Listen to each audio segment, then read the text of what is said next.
Dear students, yes PCS education channel में आपका स्वागत है। आज का टॉपिक है जस्टिस इन प्रिमिटिव सोसाइटी, आदिम समाज में न्याय व्यवस्था अथवा न्याय प्रक्रिया।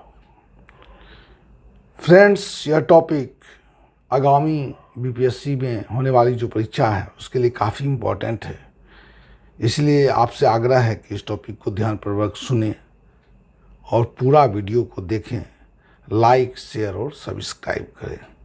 तो आइए टॉपिक की ओर चलते हैं। टॉपिक है जस्टिस इन प्रिमिटिव सोसाइटी। आदिम समाज में आधुनिक समाज की भांति न्याय व्यवस्था के अंतर्गत अदालत, न्यायाधीश एवं वकील आदि नहीं होता है, बल्कि जनजातीय समाज में अपराधी को दंड देने तथा न्याय की व्यवस्था करने का दायित्व रक्त संबंधी समूह पर होता है। अधिकांश जनजातियों में अपने गोत्र का मुखिया अथवा वंशानुगत मुखिया होता है, जो समूह के न्याय व्यवस्था को परिचालित करता है। यह मुखिया ही न्यायाधीश का कार्य करता है और कभी कभी समाज में मुखिया को न्याय संबंधी परामर्श देने के लिए बड़े बूढ़ों की एक समिति यानी वृद्धजन समिति, काउंसिल ऑफ एल्डर्स भी होती है। इस प्रकार से जनजातीय समाज में न्याय प्रक्रिया को निम्नलिखित 5 आधार पर स्पष्ट किया जा सकता है। नंबर 1, सामूहिक उत्तरदायित्व, कलेक्टिव रिस्पॉन्सिबिलिटीज।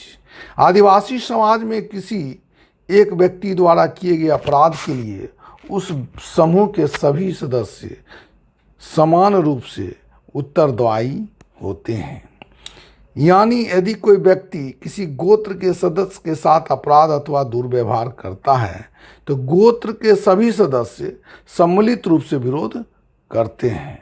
इस प्रकार से सामूहिक उत्तरदायित्व के सिद्धांत के अंतर्गत किसी व्यक्ति को हीन कार्यों के दायित्व एवं बदनामी पूरे गोत्र के सदस्यों पर आ जाती है।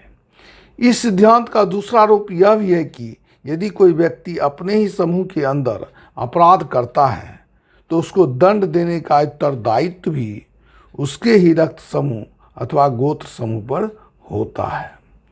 नंबर 2, अपराध का निर्धारण यानी एविडेंस। जनजातीय समाज में जब मुखिया को किसी भी प्रकार के अपराध की जानकारी मिलती है तो वह सबसे पहले अपराध की वास्तविकता को जानने का प्रयास करता है और इसके लिए वह 2 प्रकार के तरीकों का उपयोग करता है।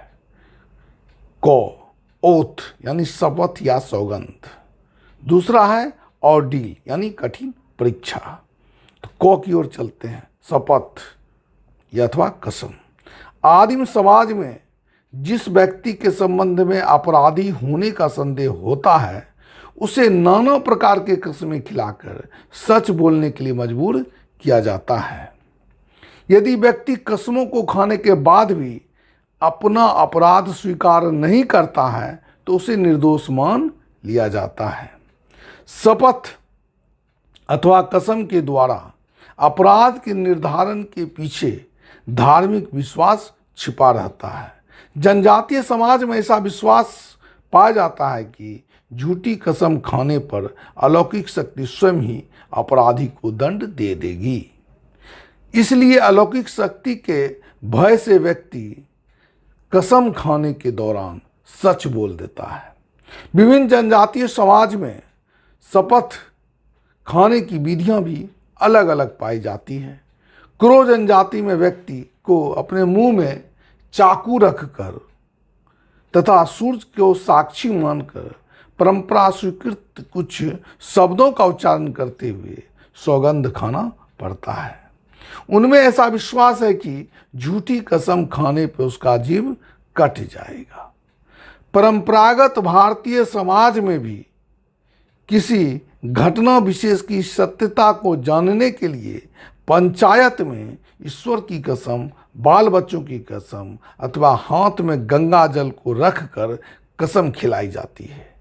आधुनिक न्यायालय व्यवस्था में भी गीता या रामायण अथवा कुरान आदि धर्म ग्रंथ पर हाथ रखकर कस्में खिलाई जाती है। दूसरा है खो, कठिन परीक्षा यानी ऑर्डील। जनजातीय समाज में अपराध की सत्यता को प्रमाणित करने का एक दूसरा तरीका कठिन परीक्षा है। इसके अंतर्गत व्यक्ति को कष्ट साध्य परीक्षा से गुजरना होता है। यदि व्यक्ति इस परीक्षा से निर्विघ्न बच निकलता है तो उसे निर्दोष मान लिया जाता है। अफ्रीका के कुछ जनजाति में यदि किसी स्त्री पर व्यभिचार का आरोप हो तो उसकी सत्यता की जांच के लिए उसे किसी ऊंची जगह या पहाड़ी के ऊपर से लुढ़का दिया जाता है।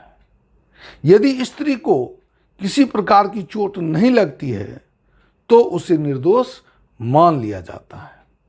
चुकची जनजाति में वादी तथा प्रतिवादी दोनों के ओर से मल्ल युद्ध कराया जाता है।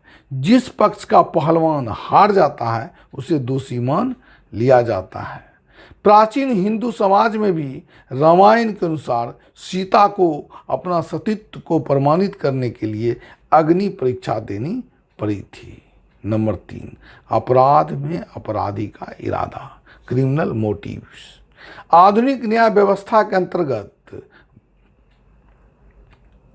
भारतवर्ष में अपराधी के इरादा को भी ध्यान में रखा जाता है। इसके विपरीत जनजातीय समाज में सिर्फ व्यक्ति के अपराध को देखा जाता है, क्योंकि जनजातीय समाज में नियमों का उल्लंघन को पाप माना जाता है और ऐसा विश्वास किया जाता है कि यदि पापी को दंडित नहीं किया गया, दंड नहीं दिया गया तो दैवीय शक्ति संपूर्ण समाज को ही दंड दे देगी। जग्गा जनजाति में हत्या के मामले में खून के बदले खून का नियम है, क्योंकि इन लोगों का विश्वास है कि मृत व्यक्ति की आत्मा प्रतिशोध के लिए तरसती रहती है, इसलिए हत्या करने वाले को मृत्यु दंड देना आवश्यक है। नंबर 4, अदालती कार्रवाई, ट्रायल। अधिकांश जनजातीय समाज में जनजातीय पंचायत के रूप में अदालती कार्रवाई की प्रक्रिया अपनाई जाती है, जिसमें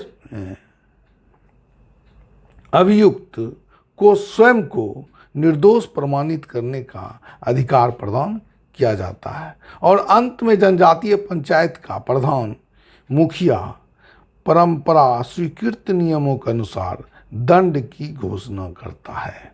नंबर 5, दंड का निर्धारण, criteria and kinds of punishment.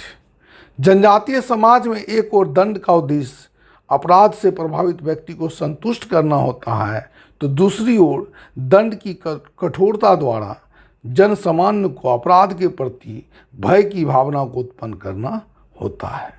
विभिन्न जनजातीय समाज में एक ही अपराध के लिए दंड की मात्रा, प्रकार एवं स्वरूप में भी भिन्नता पाई जाती है। आदिकालीन समाज में दंड के स्वरूप के अंतर्गत जैसे को तैसा, खून के बदले खून तथा जुर्माना, हर्जाना, क्षतिपूर्ति का प्रावधान पाया जाता है। गारो जनजाति में यदि पुरुष व्यभिचारी हो तो उसे प्राणदंड दिया जाता है, लेकिन यदि स्त्री व्यभिचारिणी हो तो उसके केवल कान छेद कर दिए जाते हैं। परंतु जिस जनजाति में खून के बदले खून का प्रावधान है उस जनजाति में क्षतिपूर्ति के रूप में जुर्माना या हर्जाना संभव नहीं है। संथाल जनजाति में अत्यंत ही बड़ी सजा के रूप में बिटलाहा प्रथा प्रचलित है, परंतु बहिष्कृत व्यक्ति को पुनः सम्मिलित होने के लिए सामूहिक भोज दिए जाने का भी प्रावधान है, जिसे जोम जाति कहा जाता है।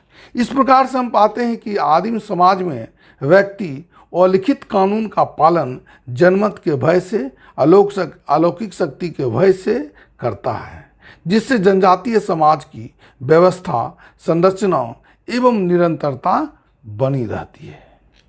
इसके साथ ही यह क्लास समाप्त होता है मित्रों। धन्यवाद।